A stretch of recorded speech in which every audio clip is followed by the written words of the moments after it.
Hello, જાગૃત અવાજમાં તમારું સ્વાગત છે. મારું નામ છે ચિંતન અખાણી.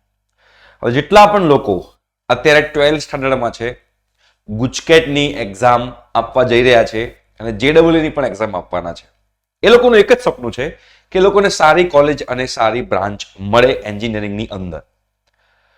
અને એની આખી એડમિશન પ્રોસિજર શું હોય છે એ ઘણા બધા લોકો આનાથી અજાણ હોય છે. એટલે આપણે આજે આખું ડિટેલમાં વિડીયો બનાવી રહ્યા છીએ કે જેમાં તમને A to Z બધી જ માહિતી મળશે આ વિડીયોમાં કે આખી એન્જિનિયરિંગ એડમિશન પ્રોસિજર કેવી રીતે થશે. તમારે આઈઆઈટીમાં જવું હોય, તમારે એનઆઈટીમાં જવું હોય, તમારે કોઈ ટ્રિપલ આઈટીમાં જવું હોય, તમારે કોઈ જીએફટીઆઈમાં જવું હોય કે તમારે ગુજરાતની બીજી કોઈ સેલ્ફ ફાઇનાન્સ કોલેજમાં જવું હોય કે ગુજરાતની કોઈ ગવર્મેન્ટ કોલેજમાં જવું હોય, તો એ બધી માટે આખી એડમિશન પ્રોસિજર કેવી રીતે થશે, એની વેબસાઇટ કઈ છે અને ક્યારથી શરૂ થશે, એ બધી જ ઇન્ફોર્મેશન તમને આજના વિડીયોમાં મળશે અને એકદમ ડિટેલમાં મળશે. એટલે ધ્યાનથી તમે આ વિડીયો જોઈ લેજો. અને હા, એના માટે તમારે પ્રિપેરેશન તો કરવી જ પડશે. તો ગુજકેટની તમારે પ્રિપેરેશન કરવી હોય, મેથ્સની કે જેડબલઈની પ્રિપેરેશન કરવી હોય, તો આપણે એની ફ્રી ઓફ કોસ્ટ સિરીઝ ચાલુ કરી છે. એનું પ્લેલિસ્ટ છે. પ્લેલિસ્ટની લિંક નીચે ડિસ્ક્રિપ્શન બોક્સમાં મૂકી દઉં છું. એવરી ડે એમાં વિડીયો લેક્ચર્સ આવે છે અને એમાં આપણે છોકરાઓને પ્રિપેરેશન કરાવીએ છીએ. એઝ વેલ એઝ આપણે ઝૂમ પર પણ લાઈવ સેશન કરવાનું પ્લાનિંગ કરી રહ્યા છીએ. બધું ફ્રી ઓફ કોસ્ટ છે, કોઈ ચાર્જ નથી. તો જે લોકોને જોડાવવું હોય એ લોકો જોડાઈ શકે છે. ડિસ્ક્રિપ્શન બોક્સમાં પ્લેલિસ્ટની લિંક છે. તમારે જોવું હોય તો તમે લોકો જોઈ શકો છો. ગુજરાતી મીડિયમ, ઇંગ્લિશ મીડિયમ બંને માટે છે. રાઈટ. હવે આપણે કેટલી કોલેજો છે એ તમને ખાસ ખબર હોવી જોઈએ. બધાનું પહેલું ડ્રીમ હશે આઈઆઈટીમાં જવાનું, બરોબર છે. પછી એનઆઈટી છે, ટ્રિપલ આઈટી છે અને ટ્રિપલ આઈટી પછી છે જીએફટીઆઈ, ગવર્મેન્ટ ફંડ જે ટેકનિકલ ઇન્સ્ટિટ્યૂટ કહેવાય, જીએફટીઆઈ, બરોબર. અને બીજી જે કોલેજો બેટા આવે એ આવે છે સ્ટેટ લેવલની કોલેજ. આ સ્ટેટ લેવલની કોલેજ એટલે કે તમે નિરમા લઈ લો, ડીઆઈઆઈસીટી લઈ લો, એલડી કોલેજ લઈ લો, વિજીઈસી કોલેજ લઈ લો, ગવર્મેન્ટ એન્જિનિયરિંગ કોલેજ ગાંધીનગર લઈ લો, પીડીપીયુ, અમદાવાદ યુનિવર્સિટી, આ બધી જે કોલેજો જે છે આપણી સ્ટેટ લેવલની કોલેજો કહેવાય. રાઈટ. તો સૌથી પહેલા આપણે આઈઆઈટીની વાત કરીએ. આ આઈઆઈટી જે છે, આઈઆઈટીમાં તમારે એડમિશન લેવું હોય તો શેના બેઝ ઉપર તમને એડમિશન મળે? તો આઈઆઈટીમાં એડમિશન લેવા માટે તમારે પહેલા જેડબલઈ મેઇન ક્લિયર કરવી પડે. પહેલું સ્ટેપ જે છે એ જેડબલઈ મેઇન છે. એ જેડબલઈ મેઇન તમારે ક્લિયર કરવી પડે. મેઇન એ તમે જેડબલઈ મેઇન ક્લિયર કરો એ પછી તમારે જેડબલઈ એડવાન્સ આપવી પડે. અને જેડબલઈ એડવાન્સમાં તમારો જે રેન્ક આવે એ રેન્કના બેઝ ઉપર તમને આઈઆઈટીની અંદર એડમિશન મળે. રાઈટ. એના પછી આપણે વાત કરીએ એનઆઈટી છે, ટ્રિપલ આઈટી છે, જીએફટીઆઈ જે છે, આ બધી કોલેજો જે છે, આ બધી કોલેજો જેડબલઈ ના બેઝ ઉપર મળશે. જેડબલઈ મેન્સના બેઝ ઉપર, જેડબલઈ મેન્સના બેઝ ઉપર. રાઈટ. આ બે કોલેજો, આ બધી કોલેજોમાં જેડબલઈ એડવાન્સ અને જેડબલઈ મેન્સનું ઇમ્પોર્ટન્સ છે. આ બધામાં જેડબલઈ મેન્સના આધારે મળશે, આમાં જેડબલઈ એડવાન્સના આધારે મળશે. એના આધારે મળશે જેડબલઈ એડવાન્સ. ઓકે, આ તમને ખબર હોવી જરૂરી છે. આ કોલેજોમાં તમારે એડમિશન લેવું હોય તો આ કોલેજોમાં એડમિશન લેવા માટે ગુજકેટનું કોઈ જ ઇમ્પોર્ટન્સ નથી. ગુજકેટનું કોઈ જ ઇમ્પોર્ટન્સ નથી.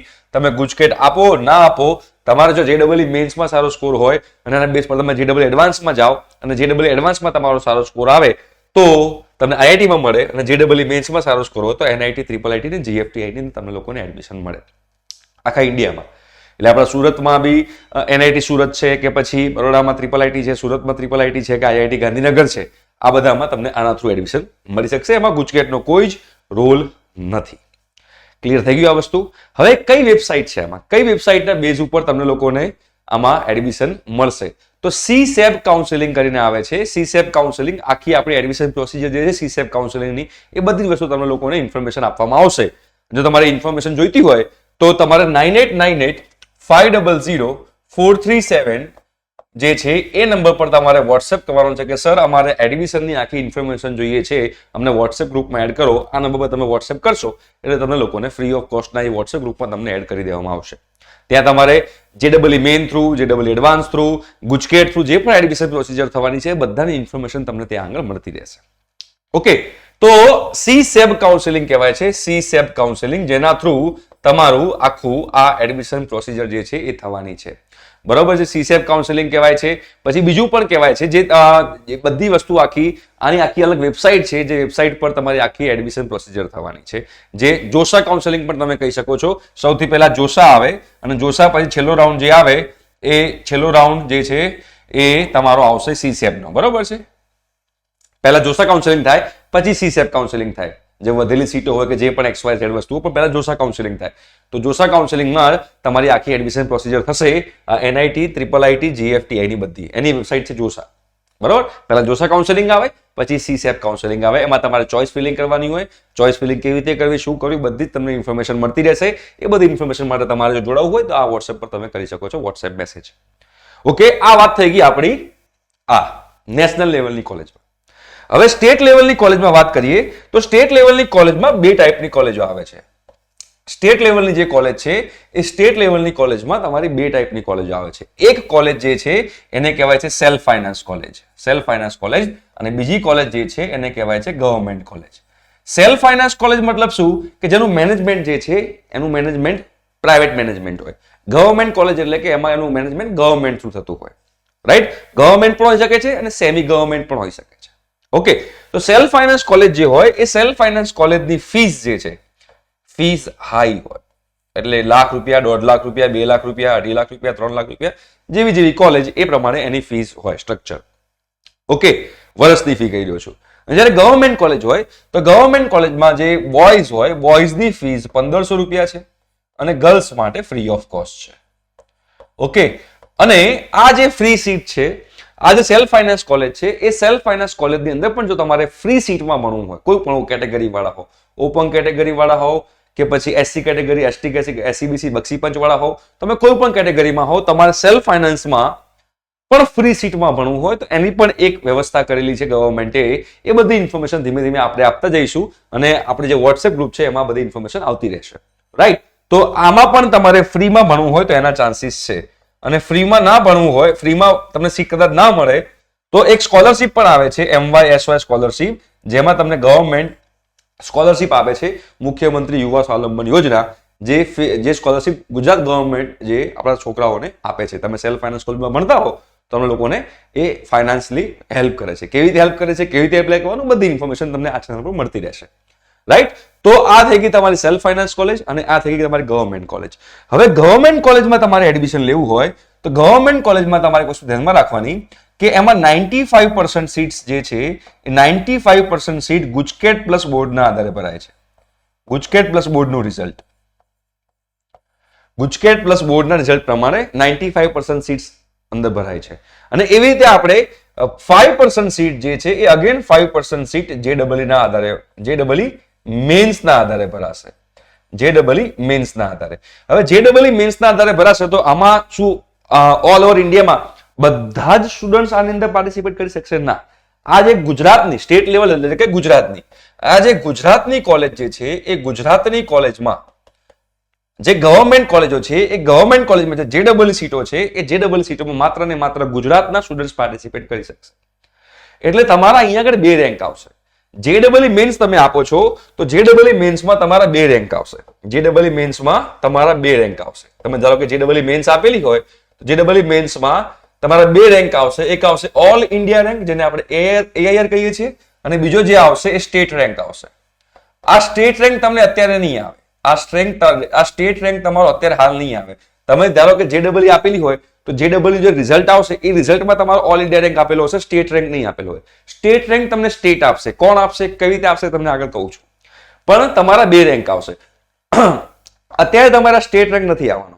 આ સ્ટેટ રેન્ક જે તમને મળશે JEE નો, ફોર એક્ઝામ્પલ JEE માં 50 લોકો એક્ઝામ આપી છે ગુજરાતમાંથી, તો એનો first rank, second rank, third rank, fourth rank, fifth rank જે છે એ JEE નો સ્ટેટ વાઇઝ આપશે. ભલે તમારો ઓલ ઓવર ઇન્ડિયામાં 5000મો રેન્ક હોય, તમારો ઓલ ઓવર ઇન્ડિયામાં 5000મો રેન્ક છે, પણ ગુજરાત લેવલમાં તમારો નંબર 1 છે તો તમારો સ્ટેટ રેન્ક 1 હશે.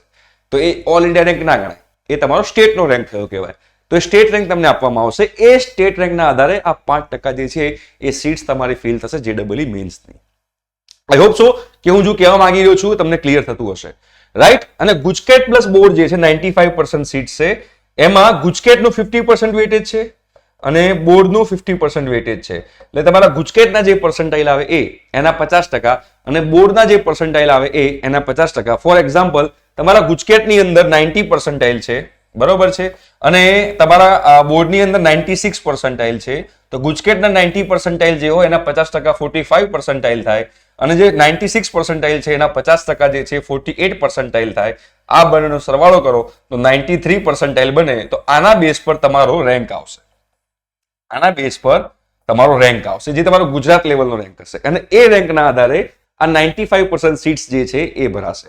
એટલે ફોર એક્ઝામ્પલ આપણે એલડી ની વાત કરીએ તો એલડી ની અંદર ધારો કે કોમ્પ્યુટર એન્જિનિયરિંગ છે, એલડી માં કોમ્પ્યુટર એન્જિનિયરિંગ છે. હવે આ એલડી માં જે કોમ્પ્યુટર એન્જિનિયરિંગ છે એ માની લઈએ કે આ એલડી ગવર્મેન્ટ કોલેજ છે, બરાબર છે, આ ગવર્મેન્ટ કોલેજ છે. તો એલડી માં ફોર એક્ઝામ્પલ 60 સીટો હોય તો 60 સીટોમાંથી 57 સીટ્સ જે છે એ 57 સીટ ગુજકેટ પ્લસ બોર્ડના આધારે ભરાશે અને બાકીની જે 3 સીટો જે રહી જાય છે એ જેડબલઈ ના આધારે ભરાશે. અને આમાં જે લોકો જેડબલઈ આપેલી હશે એ જ લોકો એલિજિબલ રહેશે. આની અંદર જે લોકો જેડબલઈ આપી છે એ લોકો પણ એલિજિબલ રહેશે, જે લોકો જેડબલઈ ના આપી હોય એ લોકો પણ એલિજિબલ રહેશે, બરોબર છે. તો ગુજકેટ કમ્પલસરી આપેલી હોવી જોઈએ. તમારે ગુજરાતની કોઈ ગવર્મેન્ટ કોલેજમાં એડમિશન લેવું હોય તો ગુજકેટ કમ્પલસરી છે. જો આ સીટમાં જવું હોય તો, આ સીટમાં જવું હોય તો ગુજકેટ કમ્પલસરી નથી. ઓકે, તો આ વાત થઈ ગઈ. મેં ગવર્મેન્ટ કોલેજની વાત કરી કે જે ગવર્મેન્ટ કોલેજ જે છે, ગવર્મેન્ટ કોલેજમાં તમારે 95% અને 5% એવી રીતે બાયફર્કેશન કરેલું છે. હવે સેલ્ફ ફાઇનાન્સ કોલેજની વાત કરીએ તો સેલ્ફ ફાઇનાન્સ કોલેજમાં પણ એવી રીતે બાયફર્કેશન કરેલું હોય, એવી રીતે ભાગ પાડેલા હોય. એ જે ભાગ પાડેલા છે આવી રીતે છે. ધારો કે સેલ્ફ ફાઇનાન્સ કોલેજ છે, એમાં કોલેજ ટુ કોલેજ અલગ અલગ હોય છે. કોલેજ ટુ ફોર એક્ઝામ્પલ ડીએઆઈસીટી ની વાત કરીએ, ધારો કે ડીએઆઈઆઈસીટી છે, બરાબર, ડીએઆઈઆઈસીટી છે. તો ડીએઆઈઆઈસીટી ની અંદર ધારો કે 70% જે સીટો જે છે 70% સીટો જેડબલઈ થ્રુ ભરાય છે અને 30% સીટ્સ જે છે એ 30% સીટ તમારી ગુજકેટ થ્રુ ભરાય છે. બટ અહીંયા જે તમારી જેડબલઈ થ્રુ સીટ્સ ભરાય છે, અહીંયા તમારી જે જેડબલઈ થ્રુ તમારી જે સીટ્સ ભરાય છે એ જેડબલઈ થ્રુ ની સીટ્સ જે છે એમાં ઓલ ઓવર ઇન્ડિયામાં લોકોથી પાર્ટિસિપેટ કરી શકે, બરાબર, ઓલ ઇન્ડિયામાંથી લોકો પાર્ટિસિપેટ કરી શકે. જ્યારે ગવર્મેન્ટમાં જે પેલી 5% સીટ જે છે, ગવર્મેન્ટની જે 5% સીટ છે ક્યાં ગઈ? યસ, ગવર્મેન્ટની 5% સીટમાં ખાલી ગુજરાતના લોકો જ પાર્ટિસિપેટ કરી શકે. બટ સેલ્ફ ફાઇનાન્સ કોલેજ હોય તો સેલ્ફ ફાઇનાન્સ કોલેજમાં ઓલ ઓવર ઇન્ડિયામાંથી જે છે ઓલ ઓવર ઇન્ડિયામાંથી પાર્ટિસિપેટ કરી શકે જેડબલઈ થ્રુ, બરાબર છે, જેડબલઈ થ્રુ પાર્ટિસિપેટ કરી શકે. આમાં ઓનલી એન્ડ ઓનલી ગુજરાતના લોકો જ પાર્ટિસિપેટ કરી શકે, બીજા કોઈ ના કરી શકે. ગુજકેટ જે લોકોએ આપી હોય એ લોકો કમ્પલસરી, બરાબર છે, ગુજકેટ જે લોકોએ આપી હોય એ લોકો કમ્પલસરી આની અંદર પાર્ટિસિપેટ કરી શકે છે. તમે ડીએઆઈઆઈસીટી માં પણ ફ્રી સીટમાં ભણી શકો છો. ડીએઆઈઆઈસીટી જે છે એમાં પણ તમે લોકો ફ્રી સીટમાં, ભલે એની ફીસ વર્ષની 2.5 લાખ રૂપિયા છે, 2.5 lakhs પર યર એની ફીસ છે, તો તમારે ફ્રીમાં ભણવું હોય તો પણ તમે એમાં ફ્રીમાં ભણી શકો છો. કેવી રીતે ભણી શકો છો, શું કરશો એ આપણે વોટ્સએપ ગ્રુપમાં બધી ઇન્ફોર્મેશન આપીશું, રાઈટ. તો હવે તમને અહીંયા ખબર પડી ગઈ કે સેલ્ફ ફાઇનાન્સ કોલેજમાં પણ જેડબલઈ થ્રુ થાય, સેલ્ફ ફાઇનાન્સ કોલેજમાં ગુજકેટ થ્રુ થાય, ગવર્મેન્ટ કોલેજમાં પણ જેડબલઈ થ્રુ થાય, ગવર્મેન્ટ કોલેજમાં પણ સેલ્ફ ફાઇનાન્સ થ્રુ થાય. તો હવે આમાં કઈ ઇમ્પોર્ટન્ટ વેબસાઇટ છે? તો આમાં કઈ ઇમ્પોર્ટન્ટ વેબસાઇટ છે? તો સેલ્ફ ફાઇનાન્સ કોલેજમાં તમારે ગુજકેટ થ્રુ એડમિશન લેવું હોય, સેલ્ફ ફાઇનાન્સ કોલેજમાં તમારે ગુજકેટ થ્રુ એડમિશન લેવું હોય કે ગવર્મેન્ટ કોલેજમાં કોઈ બી કોલેજમાં એડમિશન લેવું હોય, સેલ્ફ ફાઇનાન્સ કોલેજમાં ગુજકેટ થ્રુ લેવું હોય કે ગવર્મેન્ટ કોલેજમાં કોઈ બીમાં ગુજકેટ થ્રુ લેવું હોય કે જેડબલઈ થ્રુ લેવું હોય, એ બંનેની કોમન વેબસાઇટ જે છે એ કોમન વેબસાઇટનું નામ છે એસીપીસી. જે રીતે જોશા કાઉન્સેલિંગ હતું ને એવી રીતે અહીંયા આગળ એસીપીસી કાઉન્સેલિંગ થશે, બરાબર. એસીપીસી નું ફૂલ ફોર્મ છે admission committee four professional courses. ACPC નામ છે, જ્યાં આગળ આખી તમારી એડમિશન પ્રોસિજર થવાની છે. શેમાં? સેલ્ફ ફાઇનાન્સ કોલેજમાં ગુજકેટ થ્રુ. તમારે સેલ્ફ ફાઇનાન્સ કોલેજમાં ફ્રી સીટ જોઈતી હોય તો પણ એસીપીસી થ્રુ જવાનું. ગવર્મેન્ટમાં ગુજકેટ થ્રુ લેવું હોય, ગવર્મેન્ટમાં જેડબલઈ થ્રુ લેવું હોય, તમારે એસીપીસી થ્રુ તમારી આખી એડમિશન પ્રોસિજર થશે. આ વસ્તુ તમારા લોકોએ ધ્યાનમાં રાખવાની છે. તો એના બેઝ પર હું આખું બાયફર્કેશન કરું કે કોની કઈ વેબસાઇટ છે તો તમને હું કહી દઉં અહીંયા આગળ કે જ્યારે પણ એનઆઈટી ની વાત કરશું, આઈઆઈટી ની વાત કરશું, ટ્રિપલ આઈટી ની વાત કરશું, બરોબર છે, કે જીએફટીઆઈ ની વાત કરશું તો એની અંદર આના માટે છે જોશા, બરાબર છે, જોશા કાઉન્સેલિંગ છે, જોશા વેબસાઇટ છે, જોશા કાઉન્સેલિંગ, જેના થ્રુ તમારું એડમિશન થશે. હવે આપણે સ્ટેટ લેવલની વાત કરીએ. સ્ટેટ લેવલમાં હું પહેલા સેલ્ફ ફાઇનાન્સની વાત કરું. સેલ્ફ ફાઇનાન્સમાં તમારે લેવું હોય સ્ટેટ લેવલમાં સેલ્ફ ફાઇનાન્સ કોલેજો, તો સેલ્ફ ફાઇનાન્સ કોલેજમાં તમારે JEE થ્રુ લેવું હોય તો કઈ વેબસાઇટ આવશે? કોલેજની પોતાની ઓન વેબસાઇટ. એટલે કે ફોર એક્ઝામ્પલ તમારે DIICT છે, એ DIICT માં JEE થ્રુ એડમિશન લેવું હોય, DIICT માં JEE થ્રુ એડમિશન લેવું હોય તો DIICT ની પોતાની વેબસાઇટ છે, એ પોતાની વેબસાઇટ ઉપર નોટિફિકેશન આવશે કે તમે લોકો આ ફોર્મ ભરો, અને આ ફોર્મ એ તમારે ફોર્મ ભરવાનું, એ ફોર્મ જેટલા લોકોએ ભર્યું હોય એ પ્રમાણે એ લોકો મેરિટ બનાવે, અને જેનો ફર્સ્ટ રેન્ક હોય એને પહેલી ચોઇસ આપે, સેકન્ડ રેન્ક હોય એને સેકન્ડ ચોઇસ આપે, થર્ડ રેન્ક હોય એને ત્રીજી ચોઇસ આપે. બરાબર? એવી રીતે ચોઇસ ફિલિંગ કરવાનું હોય. પણ પહેલા તમારે રેન્ક આપે. ધારો કે 50 લોકોએ ફોર્મ ભર્યું, આ DIICT નું 50 લોકોએ ફોર્મ ભર્યું, તો પહેલા 50 માં રેન્ક આપી દેશે, કોનો પહેલો રેન્ક છે, બીજો રેન્ક છે, ત્રીજો રેન્ક છે, અને આમાં ઓલ ઇન્ડિયા લેવલથી લોકો પાર્ટિસિપેટ કરશે. આની અંદર ઓલ ઇન્ડિયા લેવલથી પાર્ટિસિપેટ કરશે. બરાબર? અને આ જ સેલ્ફ ફાઇનાન્સ કોલેજમાં તમારે જો ગુજકેટ થ્રુ લેવું હોય, ગુજકેટ થ્રુ, તો આ તમારે ACPC વેબસાઇટ થી આવશે. બરાબર? અને આ જે છે એની અંદર ખાલી ને ખાલી સ્ટેટ લેવલના લોકો પાર્ટિસિપેટ કરશે. સ્ટેટ લેવલ એટલે કે આપણા ગુજરાતના લોકો પાર્ટિસિપેટ કરશે, આમાં ઓલ ઇન્ડિયા લેવલના લોકો પાર્ટિસિપેટ નહીં કરે. આ થઈ ગઈ સેલ્ફ ફાઇનાન્સ કોલેજ. હવે વાત કરીએ આપણે ગવર્મેન્ટ કોલેજ અથવા તો સેમી ગવર્મેન્ટ કોલેજ, કોઈ બી ચાલે, ગવર્મેન્ટ કોલેજ હોય કે સેમી ગવર્મેન્ટ કોલેજ હોય, એમાં તમારે એડમિશન લેવું હોય, JEE થ્રુ લેવું હોય કે પછી ગુજકેટ થ્રુ લેવું હોય, બધાની કોમન જ એક વેબસાઇટ છે જેનું નામ છે ACPC. એટલે આ ગુજકેટ અને આ બંને માટે કોમન તમારે આખું ACPC થ્રુ એડમિશન પ્રોસિજર થશે. આમાં તમારે જોશા થ્રુ થશે. આમાં ટોટલ નંબર ઓફ આમાં રાઉન્ડ્સ આવે. નંબર ઓફ રાઉન્ડ્સ જે છે, નંબર ઓફ રાઉન્ડ 6 હોય છે. 6 રાઉન્ડ હોય. આની જોશા કાઉન્સેલિંગની અંદર નંબર ઓફ રાઉન્ડ 6 હોય, અને ACPC હોય એમાં નંબર ઓફ રાઉન્ડ 3 હોય. 3 રાઉન્ડ થાય, first round, second round, third round. તમે લોકો થર્ડ રાઉન્ડ સુધી પાર્ટિસિપેટ કરી શકો છો. આમાં તમે 6 રાઉન્ડ સુધી પાર્ટિસિપેટ કરી શકો છો. રાઈટ? તો આટલી બધી કોલેજો છે જેમાં કઈ વેબસાઇટથી થશે, કેવી રીતે થશે, બધી મેં તમને ઇન્ફોર્મેશન આપી દીધી. હવે ક્યારે થશે? તમારા લોકો ગણીને ચાલવાનું કે તમારું જે એડમિશન પ્રોસિજર જે છે એ જૂન મહિનામાં સ્ટાર્ટ થશે. મે અથવા જૂન મહિનામાં તમારી આખી એડમિશન પ્રોસિજર સ્ટાર્ટ થશે. એમાં તમારે કરાવવું પડશે રજીસ્ટ્રેશન. જે તમે ગુજકેટનું કરાવ્યું હશે, તમે જોશાનું કરાવ્યું હશે, તમે નાટામાં ટેસ્ટનું કરાવ્યું હશે, JEE નું કરાવ્યું હશે, JEE નું તમે કરાવ્યું છે રજીસ્ટ્રેશન, તમે ગુજકેટનું કરાવ્યું હશે, તમે તમારા 12th ની બોર્ડની એક્ઝામનું કરાવ્યું હશે, એવી રીતે એડમિશન પ્રોસિજરમાં પાર્ટિસિપેટ કરવા માટે તમારે એમાં પણ કરાવવું પડશે રજીસ્ટ્રેશન. રાઈટ? એ મે અથવા જૂનમાં સ્ટાર્ટ થશે. જ્યારે સ્ટાર્ટ થશે ત્યારે ફોર્મ કેવી રીતે ભરવાનું, કયા ઇમ્પોર્ટન્ટ ડોક્યુમેન્ટ્સ છે, કયા ડોક્યુમેન્ટ જોઈશે, એની વેલિડિટી શું છે, ગુજરાતી મીડિયમમાં છે કે ઇંગ્લિશ મીડિયમમાં જોઈશે, એટલે ગુજરાતીમાં ડોક્યુમેન્ટ જોઈશે કે ઇંગ્લિશમાં ડોક્યુમેન્ટ જોઈશે. રાઈટ? ચોઇસ ફિલિંગ કઈ કરવાની, કેવી રીતે કરવાની, કોલેજ ઉપર રાખવાની, કોલેજ નીચે રાખવાની, કઈ બ્રાન્ચ ઉપર રાખવાની, કઈ બ્રાન્ચ નીચે રાખવાની, કઈ બ્રાન્ચમાં શું સ્કોપ છે, એ બધી જ A to Z ડિટેલ તમને લોકોને આ ચેનલ પર મળતી રહેશે. એઝ વેલ એઝ તમને વોટ્સએપ ગ્રુપ પર બધી માહિતી આવતી રહેશે. વોટ્સએપ ગ્રુપમાં જોડાવો તો અગેન મેં ફોન નંબર જે આપ્યો છે એ ફોન નંબર પર તમારે વોટ્સએપ કરવાનો છે કે સર અમારે તમારી જોડે વોટ્સએપ ગ્રુપમાં ગુજકેટ માટે અને એન્જિનિયરિંગ એડમિશન માટે તમારી સાથે જોડાવું છે, તો તમે લોકો એ નંબર પર વોટ્સએપ કરશો એટલે અમારી ટીમ તમને વોટ્સએપ ગ્રુપમાં એડ કરી દેશે. ઠીક છે? Thank you so much. By.